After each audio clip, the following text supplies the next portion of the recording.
اهلا بيكم في رايزنج فينيكس تارو.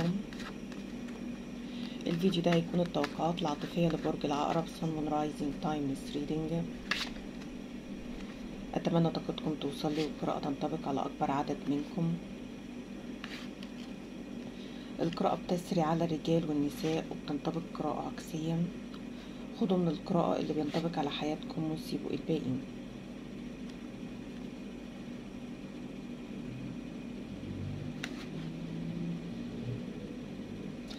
برج العقرب زي ما يكون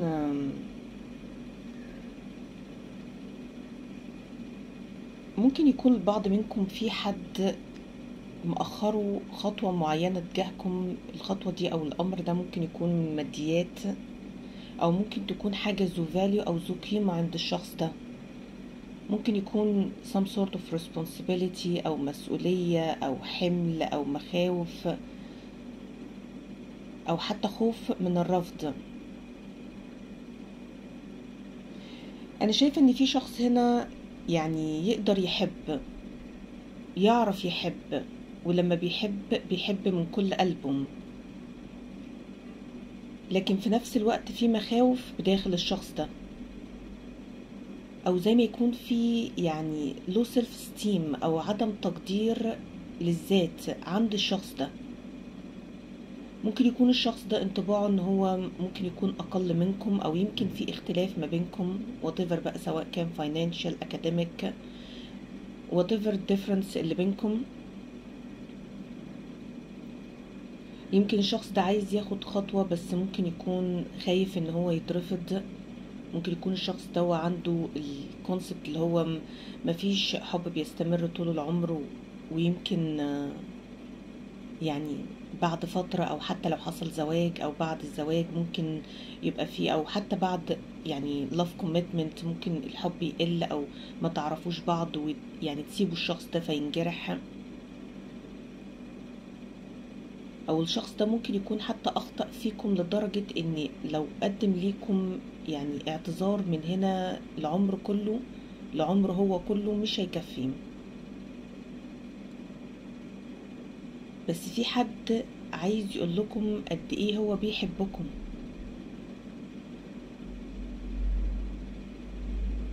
مخاوف الشخص ده والطريقة اللي بيفكر فيها أثرت على تصرفاته معاكم وسببت لكم أذى نفسي كبير.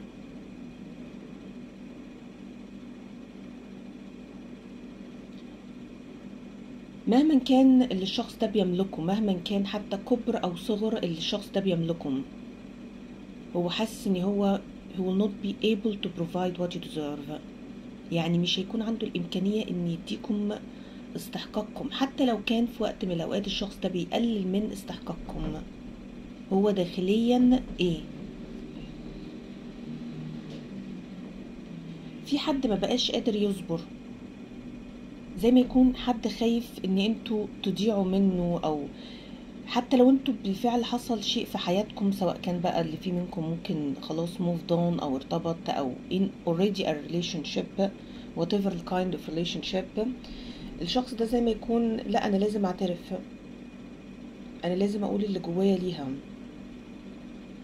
يمكن الشخص ده عمره ما باح باللي في خاطره ليكم، عمره ما يعني ما وصف مشاعره ليكم باللي حقيقي اللي هو حاسه يعني تجاهكم.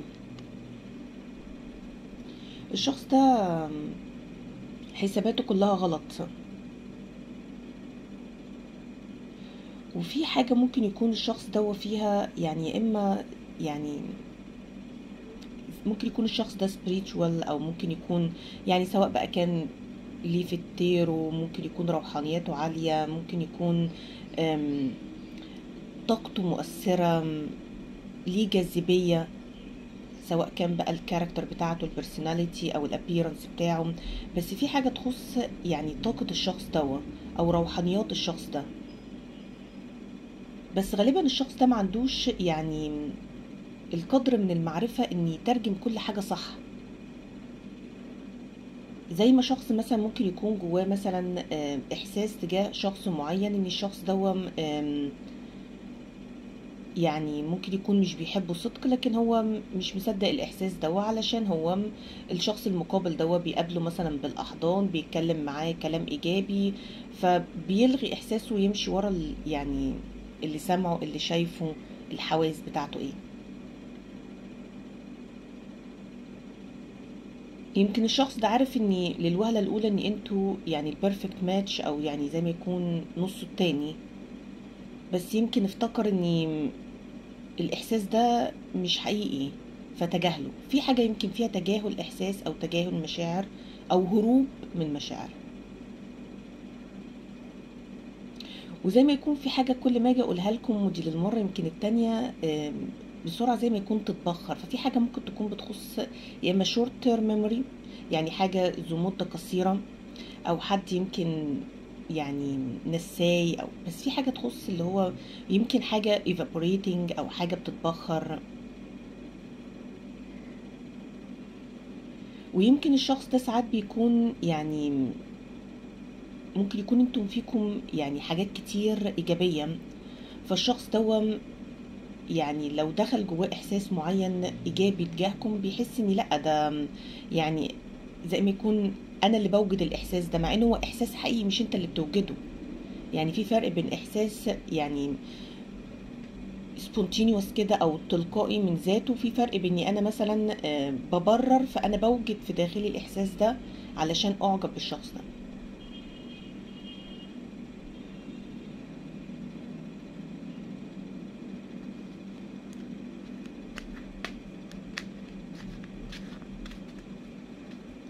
انتوا في حاجات كتير اتنازلتوا عنها من اجل الشخص ده، وفي يعني امور كتير مريتوا بيها يمكن مفيش حد يعرف عنها، او يعني الشخص ده ما يعرفش قد ايه مدى الالم اللي انتوا مريتوا بيه. بس في حد بيعاني من الوحدة، يعني حتى لو حواليكم الدنيا كلها، بس في حاجة جواكم فيها وحدة او فقدان.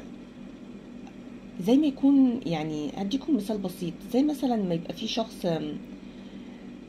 يمكن نادرا ما بيضحك من قلبه، ولما يحس ان في ضحك يعني ضحكة او ابتسامة حقيقية خرجت من قلبه، الشخص ده سرعان ما بتلاقوه ساعات بيتغير، واللي هو زي ما يكون بيخاف يرجع تاني يكشر.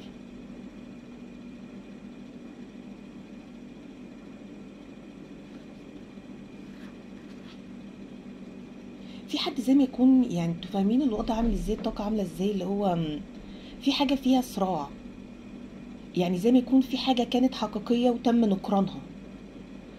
يعني ساعات بيقولوا يعني الهارت knows what the mind sometimes denies، يعني القلب بيبقى عارف هو عايز ايه، حتى لو كان في بعض الاوقات العقل بينكر ده. يعني ايه ينكر ده؟ يعني يطلع ان لا، الاحساس ده مش حقيقي، يتحاول يطلع عيوب في الشخص ده، يقولوا للورد انت احمر الخدين، مع ان احمر الخدين دي حاجه حلوه. بس اللي هو انتوا فاهمين the heart knows، يعني القلب بيعرف، القلب بيعرف، القلب بيحس، القلب بيحس باللي العقل بينكره في بعض الأوقات، لأن بتختلف من شخص لآخر، بس أكيد كل واحد مر بتلك الأمور.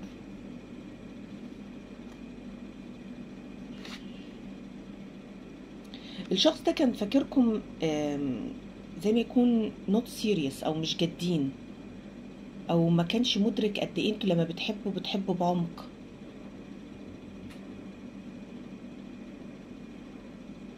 الشخص ده مش هيقدر يعيش من غيركم، حتى لو هو يعني كمل حياته زي بقية البشر، او زي ما يكون كالعادة اللي هو اي حد، او زواج وخلاص، او عمره ما هيحس بطعم الفرح او السعادة او الاشتياق او لوعة الحب غير الا بس تجاهكم.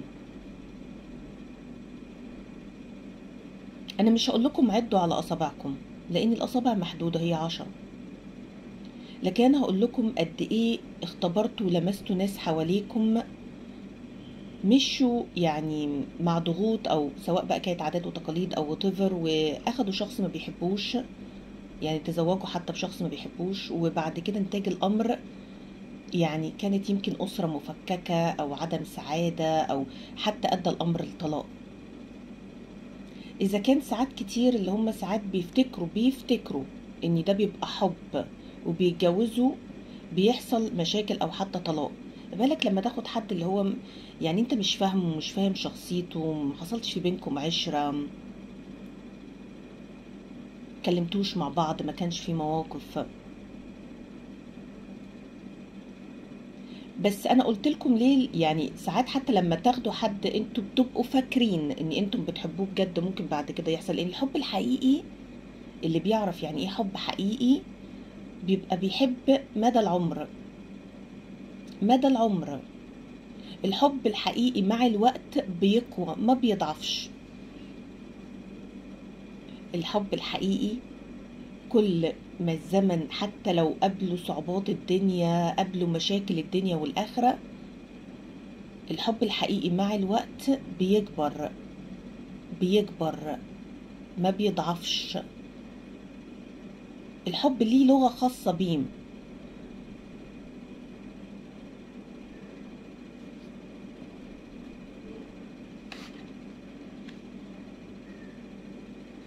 الشخص ده يعني مهما كان الشخصية اللي هو صور لكم نفسه بيها، بس الشخص ده بيفقد للشجاعة، يعني مفتقر للشجاعة. ممكن يكون مفتقر للشجاعة ان هو مش من النوع اللي يحارب علشان يحصل على حاجة هو فعلا أدرك انه ما يقدرش يعيش من غيرها. وساعات بيكون يعني بعض الأوقات بيكون الشخص ده ممكن يكون أذاكم لدرجة اللي هو يعني افتكر ان خلاص الحب اللي جواكم ما كانش، يعني ما بقاش موجود، ما بقاش موجود. فاللي هو ملوش يعني وش يجي يتكلم معاكم او حتى يقدم اعتذار او حتى تبروبوز او يتقدم ليكم، يعني ask you in marriage يعني.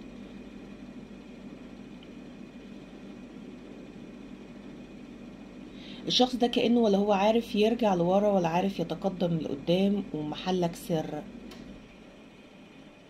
ومشكلة الشخص ده ان هو مش بيلوم نفسه في معظم الاوقات، بيلوم السراوندينجز او الانفايرمنت اللي حواليه.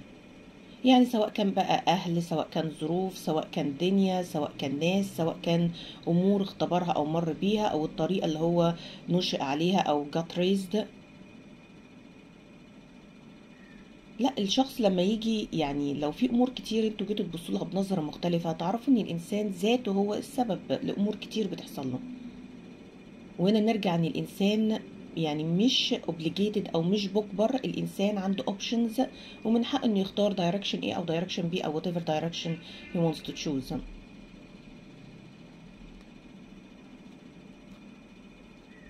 انتوا كنتوا الحكمة والامور كتير اللي كانت في حياة الشخص ده مفتقدها، وحاولتوا ان انتوا يعني بافعالكم لان انا I don't see her talking، بافعالكم تبينوا قد ايه للشخص ده ان لا، في حب، في استقرار، في يعني في عدم خيانة. يمكن في حد يعني اتخان او got ghosted، او حد يمكن الشخص ده حبه بصدق وتم تركه. في حب حقيقي، يعني زي ما كنتوا يمكن عايزين تقول للشخص ده whatever الامور اللي انت تعرضت ليها وانت يعني لقبتها او give it a title as love او كحب، ما كانش التايتل ده كان غلط. التايتل ده محتاج ان هو to rewritten again، يتعاد كتابته. لان التايتل اللي انت يعني اديته لحياتك او لامور او لناس مروا بحياتك ويعني اظهروا لك انه حب، وانت اخدته على انه حب، فافتكرت ان هو ده الحب، لكن مش هو ده الحب. فانتوا جيتوا زي ما يكون اللي هو يعني زي ما يكون زعزعتوا حاجات كتير كانت راسخة في وجدان الشخص ده. انتوا كنت يعني زي ما يكون اللي هم انتوا يعني I'm trying to get your life together، ان انا عايزة اعيد التوازن لحياتك.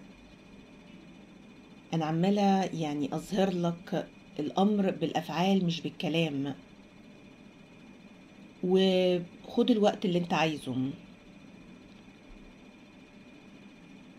بس يعني مش معنى اني انا طول الوقت بدي فرص او طول الوقت بفعل انك انت تيجي عليا او تفضل يعني مصمم. عشان كده بنقول اللي هي الامر الجديد اللي طلع ده اللي هو ما تقولوش ان حبكم والفيكسد بيبقى ليه امباكت وبيبقى ليه تاثير على الشخص ده، بس ساعات التاثير ده علشان الشخص تو awaken to او يصحى عليه بيكون وجودكم ما بقاش فيه، يعني you are no longer present in his life، ما بتكونوش يمكن موجودين في حياته، او بيكون حصل separation او انفصال، فيبتدي الشخص ده لا انا في حاجات كتير مفتقر ليها.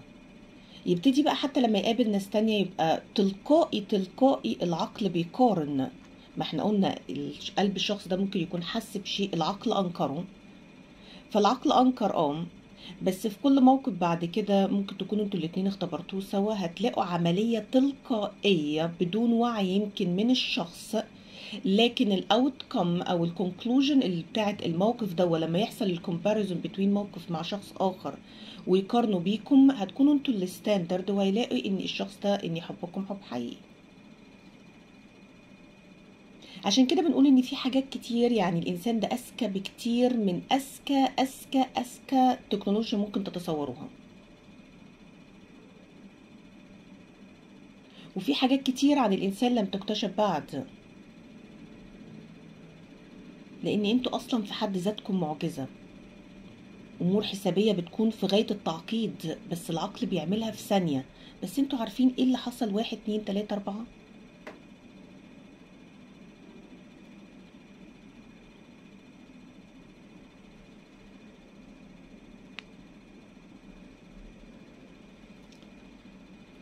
في حد ممكن يتلقى اشعار او مكالمة في وقت غير متوقع، وفي حاجة ممكن تكون زي ما يكون هتحصل بس انتم حتى يعني زي ما يكون انتوا في حاجة هتحصل انتوا مش متوقعينها او مش عاملين ليها حساب، حاجة unexpected زي رسالة تواصل، حد يمكن يكلمكم عن الشخص ده انه يمكن عايز يرجع او بيفكر فيكم، بس في حاجة هتحصل unexpected اللي هو انتوا لما تشوفوها هتبصوا كده زي ما يكون يعني او تسمعوها whatever بقى اللي هيحصل، اللي هو زي ما يكون في حاجة الوهلة الأولى هتاخدكم، اللي هو زي ما يكون زي السربرايز كده لما بتحصل بتكونوا سربرايزد، فبيكونوا يعني بيبقى في مومنتس كده، يعني الدقايق أو الثواني دي بتكون كأنها ظهر، كأنها عمر، من قوتها، من قوة طاقتها، من الامبريشن اللي بيكون على وجوهكم أو في إحساسكم، زي ما يكون العالم كله بيتوقف في لحظة، بس اللحظة دي بتتحسب على إنها ظهر، على إنها عمر.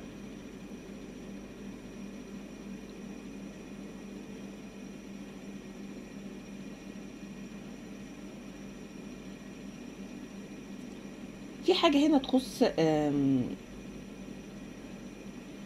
معتقدات كانت عند الشخص ده بس انتوا صلحتها له. ممكن يكون معتقدات يعني حاجة فيها روحية او روحانية، بس في حاجة يعني تخص يعني في امور كان الشخص ده فاكرها هي الصح، بس انتوا يعني قلتوا له لا الامر مش زي ما انت شايفه، ده ليه يعني another perspective، ليه اللي انت يعني الطريقة اللي بتفكر فيها او الطريقة اللي انت مقتنع بيها دي غلط، اقتناعك غلط، ويمكن ما اعترفش ليكم بده.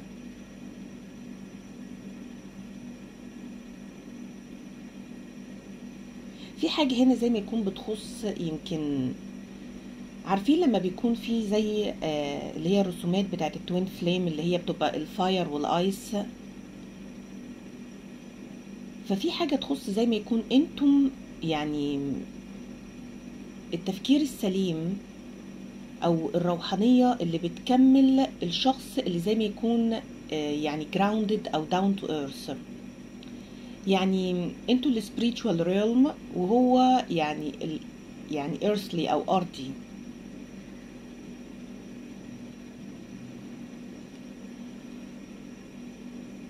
زي الفاير والايس، زي التلج والنار.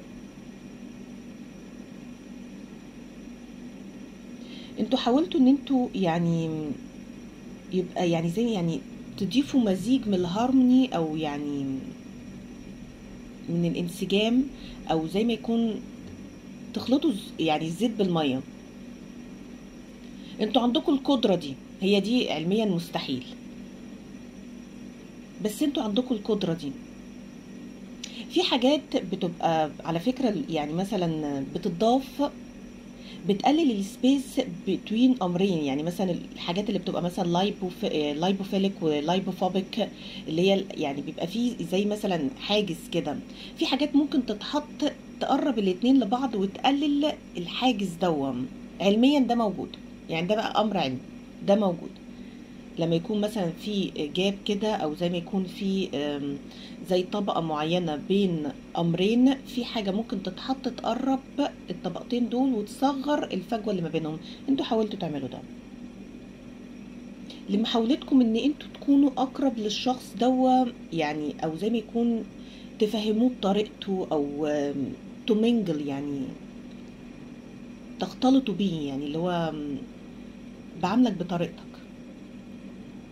زي مثلا ممكن يكون شخص كتير مثقف، ولما يجي يكلم حد ممكن يكون ما عندوش نفس القدر من الثقافة، والشخص المثقف بيدرك ذلك الأمر، فبيبتدي ان هو يحاول، مش هقول بينزل، بس هقول ان هو يتكلم بنفس العقلية اللي الشخص اللي ممكن يكون غير مثقف بيتكلم بيها. لان لو الشخص المثقف اتكلم مع شخص غير مثقف، يعني ما ينفعش، يعني العلم والجهل يعني generally speaking ما بيختلطوش ببعض، بس بيعرف يعني قدر الامكان ان يكون على نفس مستوى الشخص المقابل لو هو عايز يوصل له معلومة او عايز يفهمه امر ما. وبالاخص لو الشخص ده كمان يعني ممكن يكون عنده امبسي. على فكرة الامر يعني مش بيخص خالص يعني العلم او الدراسة، او في شخص ممكن يكون ما اخدش شهادات علمية، ولما تيجي تتكلموا معاه تحسوا معاه بارتياح، بس يعني ده مش ستاندرد او حاجة، مش اللي هو في كل الناس. يعني دي ممكن تبقى حاجات استثنائية، ممكن يكون شخص متفتح، ممكن يكون شخص مر بتجارب حياة، وممكن على نقيض تماما شخص حصل على جميع الشهادات بس في نفس الوقت، او شهادات كثيرة يعني، بس في نفس الوقت تيجي تكلمه تحس ان الشهادات دي انت واخدها ايه بالفلوس ولا ايه؟ اللي هو مفيش تقارب.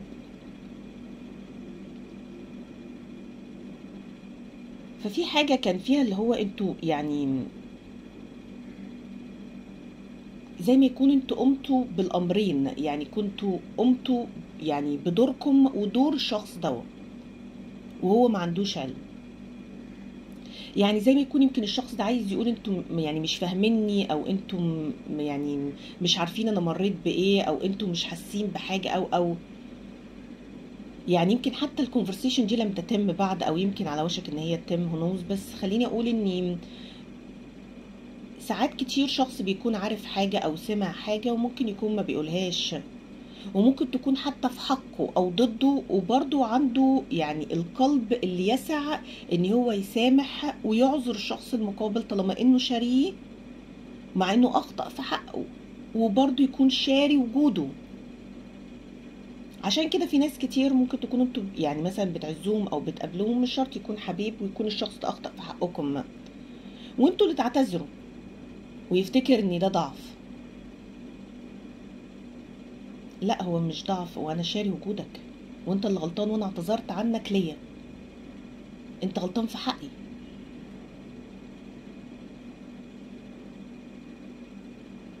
ففي حاجات لازم تتفهم كما هي.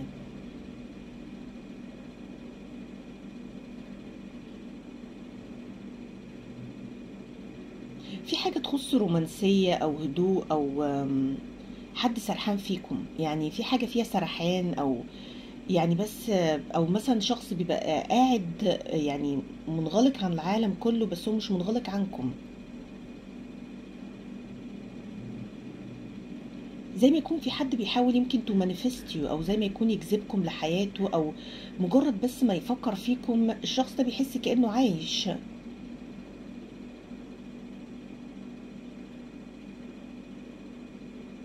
على فكرة الذكريات يعني يمكن بتبقى صعبة على الإنسان، إن يمكن في بعض الأمور إن هو يتخطاها، بس لما بقول لكم every love act leaves an impact، خليني اقول لكم ان التأثير ده زي ما قلت لكم مش بس بيدوم العمر، ده لما بيجي الشخص بيفكر فيه كأنه الامر لسه بيتم حالا، وبيشعر بمدى السعادة اللي هو كان مش متيقن ليها اثناء حدوث الامر.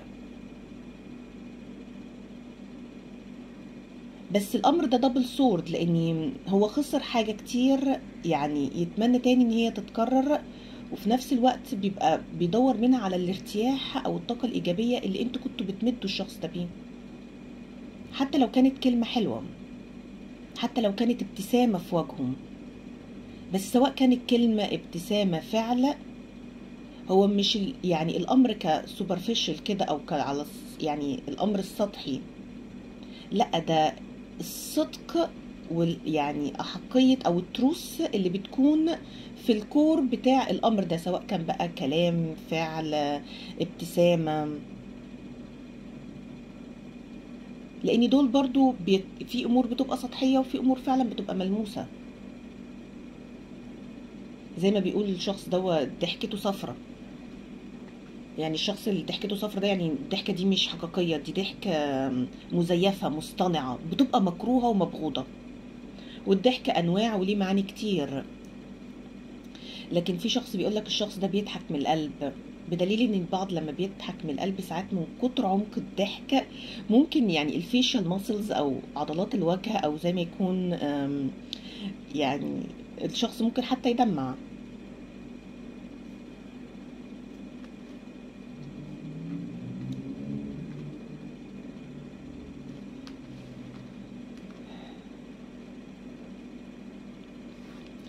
فزي ما يكون يعني الشخص ده مش واثق في نفسه، وفي حاجة سواء كانت بقى هو في الشخص ده او في حاجة يمكن صدرت منه مخليه مش قادر يملك من الجراءة ان هو يحارب لحاجة هو هيموت ويحصل عليها، لان لو ما حصلش عليها وضاعت من ايده هو كده بالنسبة له انتهى، دوم ده خلاص.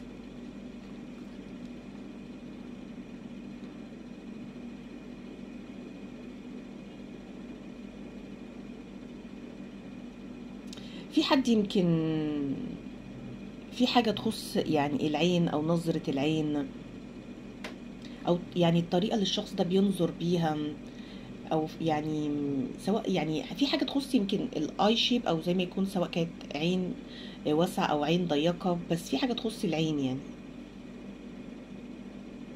او الشخص ده لما بيحب يركز قوي في حاجة يعني لازم يعني عينه تشوفها بالدقة او بالتفاصيل. يمكن الشخص ده في حاجات كان ممكن بيسترق النظر ليها وما زالت محفورة في ذهنه على الرغم من عدم علمكم.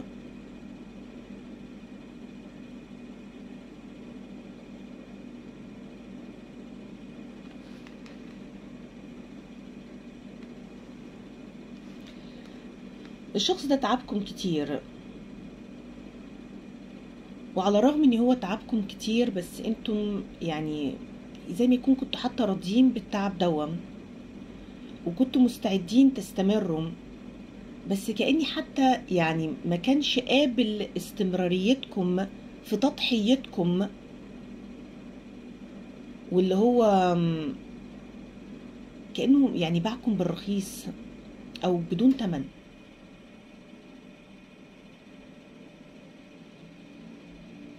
من طريقة تصرفاته، كلامه، كأنكم انتوا اصلا مش موجودين، او يعني مفيش حاجة تجذبه، او زي يعني انتوا حاسين يعني بالامر ده عامل ازاي للنفس، بالاخص للنفس اللي بتبذل من نفسها من اجل شخص بتحبه.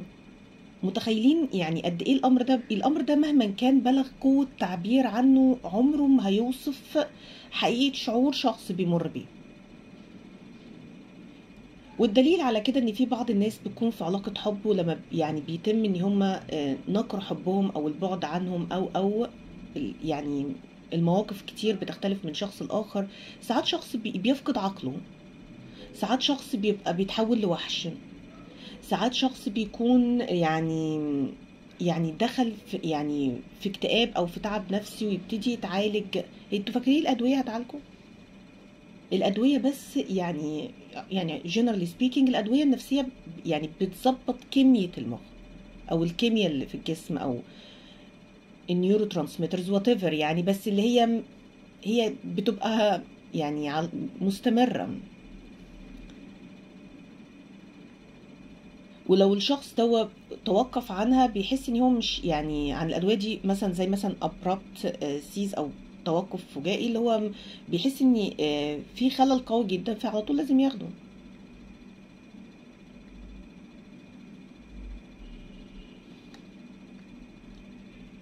عشان كده بنقول ارحموا القلوب. شخص بتحبه قول له انك بتحبه، شخص مش بتحبه قول له انك مش بتحبه. It's that simple، بكل بساطة. لكن شخص يعني اللي هو انا عايزك في حياتي بس انا مش قادر اخد قرار اكون معاكي، وفي نفس الوقت مش قادر اعترف بمشاعري في قلبي، انت بتدمر شخص قدامك، وانت يعني هتدفع الثمن. داين تدان، مفيش كلام. الامر ده مفهوش كلام، مفيش يعني negotiation about it.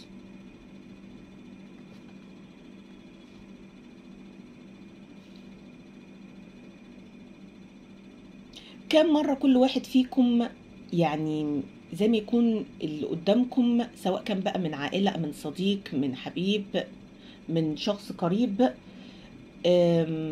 حسيتوا كأنه طلع يعني قلوبكم وكأنها سحقها، اللي هو عادي مش فارق معايا وجودك من عدمه، يعني تكوني حية من مماتك. ده بيبقى على يعني على نفس البشرية الألم ده بيبقى عامل ازاي؟ عشان كده بنقول ارحموا القلوب، ارحموا اللي في الأرض يرحمكم من في السماء. لأن يوم ليك ويوم عليك، فإن كان النهاردة اليوم ليك فاحسن العمل فيه عشان اليوم اللي عليك تقدر تمر فيه بسلام.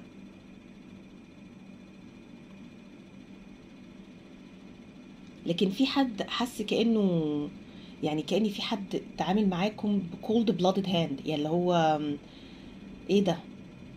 يعني انا يعني عايزه اقول عليك انسان بس انت مش انسان، لان عشان يتقال عليك انسان لازم يكون في مواصفات معينه علشان يتقال عليه انسان. فاكرين ساعات بيكون في زي مثلا اللي هي الهوليوود موفيز وكده، بيكون روبوتس وكده بتتعمل يعني طبعا ده اوت اوف فيكشن يعني، بس اللي هو اللي بيبقى بيحس او بيبقى كذا او كذا او بيبتسم، فبيبتدوا ان هم علشان يقولوا على شخص انسان يشوفوا يعني الكاركترستكس دي او المواصفات دي موجوده في ده، يعني ما هو ده هو اوبجكت يعتبر. فهل الاوبجكت ده بيحتوي على تلك الامور علشان اللقب to be modified to human being من اوبجكت لانسان؟ فانا عشان اقول عليك انسان لازم اشوف تصرفات معينه، لكن لما تيجي تعاملني باسلوب كذا او ممكن اعذرك مره واتنين وعشرة مفيش مشكله، بس يعني ما تسحقنيش، لانك هتسحقني هسحقك انت واللي يتشدد لك، معلش مع كامل احترامي. لان القلب الطيب ده او القلب اللي بيحب ده والامر مش بيكون يعني يعني انتقام من النوع اللي هو يعني شرير. هو المفروض يعني الامور نسيب ربنا ياخد حقنا، بس في نفس الوقت يعني في امور زي ما انت ما اذيتني نفسيا اقدر يعني اسحقك نفسيا. انت اذيتني نفسيا لكن انا هنهيك نفسيا، مش هخلي ليك وجود نفسيا. انت معايا يمكن الضربة اللي ما تموتش يعني تقوي، فهي قوتني، لكن معاك انت ضربتي لو انا يعني سددتها ليك مش هتعرف تقوم منها. وكله باي نيتشر، يعني كله مش عامل حاجة اطلاقا، مش عامل شيء، بس لو يعني عملتك يعني مش هقول من 1/10 من اللي انت عملتني بيه، انت هتنهار نفسا وجسدا. لان نفسيتك كل ما هتقل ما هتقل ما هتقل ما هتقل هيأثر على جسدك لغاية ما صحتك تقل تقل تقل لغاية ما تبقاش قادر حتى تقوم بحياتك الروتينية. لانك مش هتلاقي، انا قلت لكم الشخص اللي يلاقي الحب ويضيعه من ايده ده شخص حكم على حياته ان يعيش ميت طول العمر، والشخص اللي يعيش ميت طول العمر يبقى ده خلاص مات نفسي، مات فكري، مات مشاعريا، مات جسديا، هو تكنيكلي مات. لان انا لما اديتك حب والحب ده احياك، فافتكرت ان القوة اللي انت بتستمدها دي هي منك، لكن هي كانت من حب وطاقة انا بمدك بيها. فلما جيت تشوف نفسك، اول حد شفت نفسك عليه هو انا. لكن انت مش واخد بالك اني زي ما اديت الطاقة دي انا ممكن اسحبها كليا وريبليس ات ويز، يعني ابدلها بيه طاقة انت ما تقدرش تعيش بيها. وهي طاقة، يمكن ببساطة كده يمكن نقولها لكم، طاقة خسارة الحب. انك تبقى عايش مش لاقي حد يحبك بالطريقة اللي انت دقت بيها الحب الحقيقي.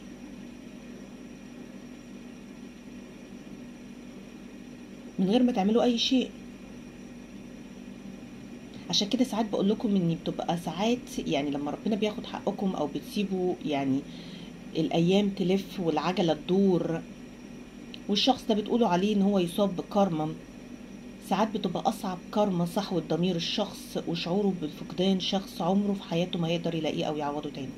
ده الناس لما بتيجي بتقول الحب الحقيقي لما بيصادف الانسان بيصادفه مرة وتكملة الجملة، وساعات ممكن ما يصادفوش. فليه ساعات لما نيجي ناخد بقى الجزء التاني ده اللي ساعات ممكن ما يصادفوش معنى، يعني بيدل على ندرة يعني الحب الحقيقي. هو موجود، نادر بس موجود، بس موجود، والطيور على اشكالها تقع. لما نيجي ناخد الجزء التاني من الجملة، وفي ساعات كتير ما بتصادفوش، مين قالك ان انت ممكن تكون من الناس اللي انتوا فاكر يعني انت حاسب نفسك ان انت ما صادفتوش مع انك انت صادفته، بس ممكن تدرك ان انت صادفته. اللي هو بتستخدم اسلوب only time will tell، ولما تيجي تدرك ان انت صادفته يبقى it's too late ان انت to get it back، او ان انت تعيد او تستعيد الحصول عليه من تاني.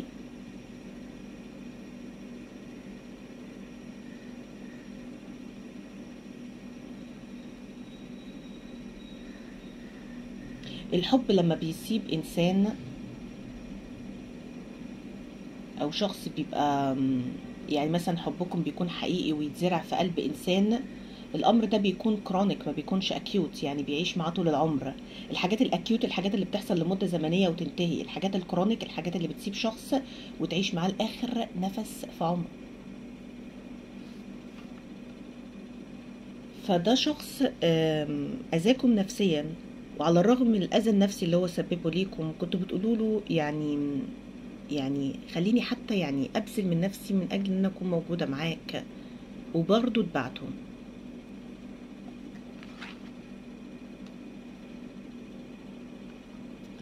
الشخص ده يمكن للبعض منكم يعني هو عارف ومدرك ان مليون من يتمناكم، بس في حاجه كانت مخليه يعني في شك عند الشخص ده، في حاجه تخص السيلف ستيم بتاعه. يعني في حاجه تخص الطريقه اللي الشخص ده بيشوف نفسه بيها، ممكن يكون من امور اتربى عليها من زي مثلا هقول لكم مثال بسيط. ساعات كتير يمكن طول الوقت يعني مثلا في أسرة معينة تلاقوا مثلا أب بيقول لابن أو الأم بتقول لابن مثلا أو ابنة انت فاشل، انت فاشل، انت بتعرفش تعمل حاجة، انت ايدك والقبر، انت عمرك ما هتنجح، عمرك ما هيكون ليك مستقبل، عمرك عمرك عمرك. ده كله خلاص اتزرع في الطفل ده، أو حتى الشاب ده هو بيكبر عليه بيبقى شاب مزروع فيه الأمور ده، بيبقى راجل ناضج مزروع فيه الأمور ده، وبيشيب وهو مزروع في الامور ده. الا بقى اذا كان الشخص ده قرر ان ينزع كل تلك الامور وابتدى يستبدلها بامور ايجابيه، ويفهم ان هم غصب عنهم او ما كانوش يقصدوا، او هو اثر فيكم. صحيح هما بيكونوا عايزينكم تكونوا افضل منهم، بس هو طريقه دي قد ايه اثرت فيكم، لان انتم يعني emotional creatures. ففي شخص بيقرر خلاص انا اتقال لي كذا فانا هعيش كذا. طب ليه مثلا حد قال لي مثلا لفظ سلبي اعيش بيه؟ طب ما انا ليا حق الاختيار، ليا حق ان انا اجتهد واسعى وعادي. يعني لما حد بيجي يعني ياخد طريق مثلا معين او يوصل لهدف معين، اوعى تفتكروا ان الشخص ده ممكن يكون بيوصل للهدف من غير ما يكون وقع واتسحق ويعني طلع عينه مليون مرة، بس انتوا بس بتشوفوا ان هو وصل لهدفه. لكن هو وصل لهدفه بعد ما الحياة ما سحقته، بس هو كان عنده البرزيستنس والديترمينيشن ان هو يوصل لهدفه، فوصل لهدفه. لكن الرود ده كله او الرحلة دي كلها انتوا شفتوا بس النهاية اللي هي الاخر كلمتين قبل كلمة ذا اند، اخر مشهد. لكن انتوا شفتوا بقى يعني منذ الصغر الشخص ده عانى من ايه. يمكن في امور لو انتوا اختبرتوها او عرفتوها عن شخص هتقولوا يعني ايه القوة دي، بس ربنا لما بيلاقي شخص عنده نية او عايز يعمل شيء طيب بيساعده، بيديله القوة. بيبقى في صعوبات بس معاها في امور بتيسر طريقه. فهو الشخص ده كان فاكر ان انتم مش جادين، انتم مش جادين في مشاعركم او هتتغيروا او انتوا هتسيبوه، او لو هو اعترف وفتح قلبه وسمح يعني لمشاعره ان هي يعني تكبر جواه. هو اصلا ملوش قدره او سيطره على مشاعره، هي غصب عنه من كتر الحب اللي انتوا بتسقوه لقلب الشخص ده، هي كده كده بتكبر. بس هو بيقول انا يعني يمكن احاول اتحكم في مشاعري، وده طبعا ظن خاطئ. اللي هو لا يعني ده في يمكن الشخص ده شكاك، طبيعته الشك. انتوا اديتوا للشخص ده اكتر من فرصه، وحاولتوا معاه اكتر من مره، بس كان كل مرة بتديله فيها فرصة كان كل ما يكون الأذى ليه ضرر أكبر عليكم، أو يعني الديسابوينمنت أو خيبة الأمل ليها تأثير أقوى على نفسيتكم. هو عارف إن عمره ما هيحب حد ولا حد يستاهل قلبه غيركم، وعارف إن عمره ما هيشعر يعني المشاعر والأمور اللي انتوا خليتوه الشخص ده يعيشها ويختبرها. الشخص ينسى كلام اتقاله لكن ما ينساش احساس لمسه. كلام بيتنسي عادي مفيش مشكله، مع ان في كلام ما بيتنسيش، بس يعني generally speaking الكلام سهل نسيانه. اللي ليه اقوى امباكت او اقوى تاثير الفعل او الاحساس اللي بيكون ناتج عن الفعل، اللي بيلمس قلبه وحياته ووجدان وكيان الشخص ده بالكامل. ده ما بيتنسيش ومفيش حاجه تقدر تمحيه، ولا بيتنسي ولا بيتناسى. عشان كده اللي بيحب لما بيفقد اللي بيحبه بيعيش متعذب طول العمر، بيعيش يبكي مع نفسه حتى ولو بالقلب طول العمر. خسر حبيبه، القلب بيكون خسر يعني نصه التاني، او القلب اللي يفهمه او اللي قادر يتواصل معاه او يحس بيه من غير ما يتكلم. الشخص ده لما بيتخسر انتهى الامر، انتهى.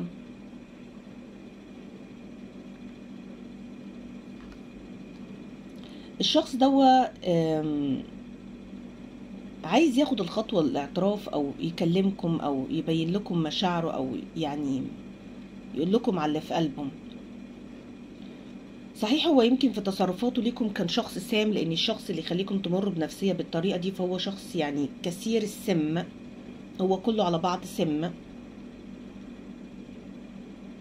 لكن الشخص ما بينساش يعني الانسان اللي خلى قلبه يدق بالحب. هو القلب كده كده بيدق، بس دقة الحب بتبقى مختلفة. زي ما حتى عادي يعني مثلا لما بيكون يعني نفسيا علميا بالدراسات اثبتت ان لما شخص بيقابل حد بيحبه الشخص ده كيانه كله يعني بياخد يعني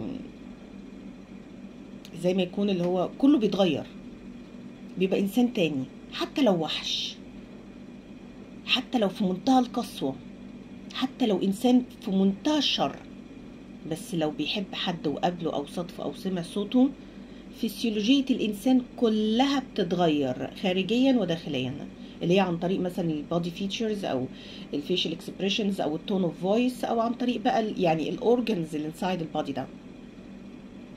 الهرمونز حتى بتتغير، كل حاجة بتتغير. عرفتوا بقى قوة الحب؟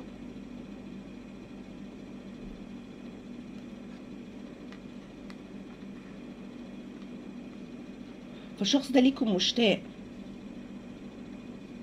وفي حاجة زي ما يكون وانا بقول ليكم مشتاق اللي هو يمكن في حاجة تخص عينيكم، يعني زي ما يكون في اللي هو الكوبليه اللي بيتقال يعني انا مشتاق لعيونك الحلوة، انا مشتاق. بس انا مش فاكرة الصراحة الاغنية هكتفي بأنا مشتاق بعيونك الحلوة. الشخص ده عايز ياخد الخطوة دي، هو مش قادر يكبح مشاعره اكتر من كده. وانا ما قلتش يكبت يعني يكتم، انا قلت يكبح، اللي هو يدوس فرامل ان هو ما يقولش.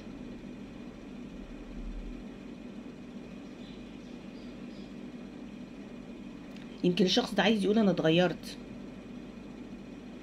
بس في نفس الوقت يمكن ليكم سترونج بيرسوناليتي او شخصيه قويه، او عارف ان ما بقاش ليه الاكسس ده لحياتكم، او يمكن انتوا هتتبعوا نظام apology accepted access denied. ماشي، اعتذارك مقبول بس يلا مع السلامه، وقتك خلص.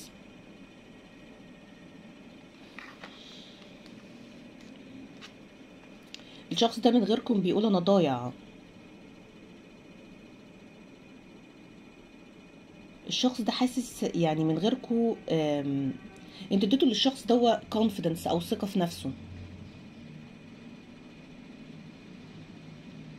انا قلت لكم اني من اول القراءه ان كل حاجه كان الشخص ده مفتقر ليها انتوا غمرتوه بيها. غمرتوه، الغمر هنا بيبقى مش اللي هو شيء قليل، الغمر ده بيبقى زي ما يكون نهر كده بينسكب.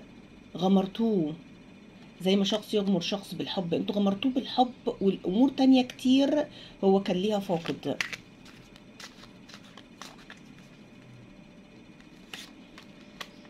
My life is not as together as it seems.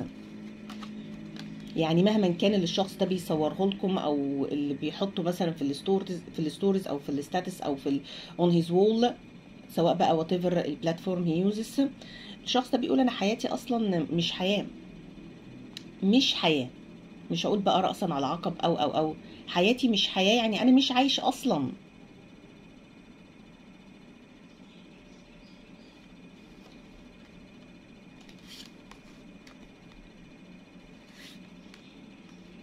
You speak to me through music. في حاجات بتحصل وفي امور مشتركه بتظهر للشخص ده يعني هو اوريدي بيفكر فيكم، بس اللي هو strengthening it او synergistic effect، انا هزيد التأثير ده اللي هو زي ما يكون مفيش هروب منك، مفيش يعني زي ما يكون نجاة من حبك. وليه؟ لان you came closer than anyone. يمكن كان فاكر نفسي انا عارف معنى الحب، او فاكر اني انا صادفت الحب، لكن انا معرفتش الحب الحقيقي غير لما انتي دخلتي حياتي. انتي كنتي different from the others، وده اللي خلاكي you came closer than anyone. وانا ادركت ده يمكن متأخر، بس انا مفيش حد يعني سكن القلب غيرك. يمكن انتي حتى دخلتي القلب وكان كل حاجات يعني زي ما يكون بتبقى يعني harmful او مؤذيه كنتي بتعملي لها زي ما يكون ديسكارد كده او بترميها، فسكنتي القلب كله. فالشخص ده يعني عايز يقول انا ماليش حياه من بعدك، ماليش حياه من غيرك، انتي طول الوقت ببالي، طول الوقت يعني reminiscing about you. I know I was a distraction from your pain. يعني يمكن الكور بتاع الامر ده اللي هو هيجي يوم كنت اكيد هتسيبيني، او يعني اشمعنى انا، او انتي مليون من يتمناكي. معرفش ليه القراءة فيها حاجة تخص يعني طريقة اللي الشخص ده شايف نفسه بيها، او اللي شايف نفسه يعني ما كانش يعرف ان في حد فعلا لما بيحب بجد، والحب مع الايام ما بيقلش بل بالعكس بيزيد. لكن لما يقول يعني او مثلا كنت واخداني مثلا لمدة معينة، او ما كنتيش serious في relationship،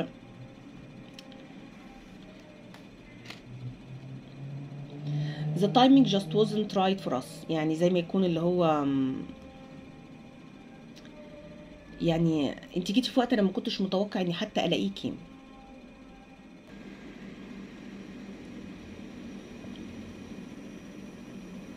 الشخص ده ما كانش متوقع وجودكم اصلا، بس احنا دايما بنقول ان ما ينفعش حد يلقي العذر على الوقت، لان زي ما قلت في البداية برضو ان الشخص ده او ساعات النفس او الذات بتلقي اعذار على كل حاجة حواليها، مع ان كل حاجة حواليها بتساعدها ان هي تكون انسان افضل او شخص افضل، بس على حسب الشخص ده بيبص للامور بأنهي زاوية. ففي شخص ممكن يستغل الوقت، في شخص ممكن يهدر الوقت، في شخص يعني يقدر يقول ان يعني you are exactly where you are supposed to be، يعني انت بالظبط في المكان اللي المفروض تكون فيه، لان كل حاجة ليها وقتها، وفي امور انت تقدر تسيطر عليها وامور ما تقدرش تسيطر عليها، ودي ليها طريقة معاملة ودي برضو ليها طريقة معاملة. قدر الامكان الشخص ده بيشغل نفسه باي طريقة كانت، وحط تحت بأي طريقة دي مليون خط بدون يعني الاندراج في التفاصيل، بس بأي طريقة كانت أو كلفت الشخص ده بيحاول قدر الإمكان يتوقف عن التفكير فيكم، وما بينفعش. ليه؟ لأني بيحبكم. بيقول I love you.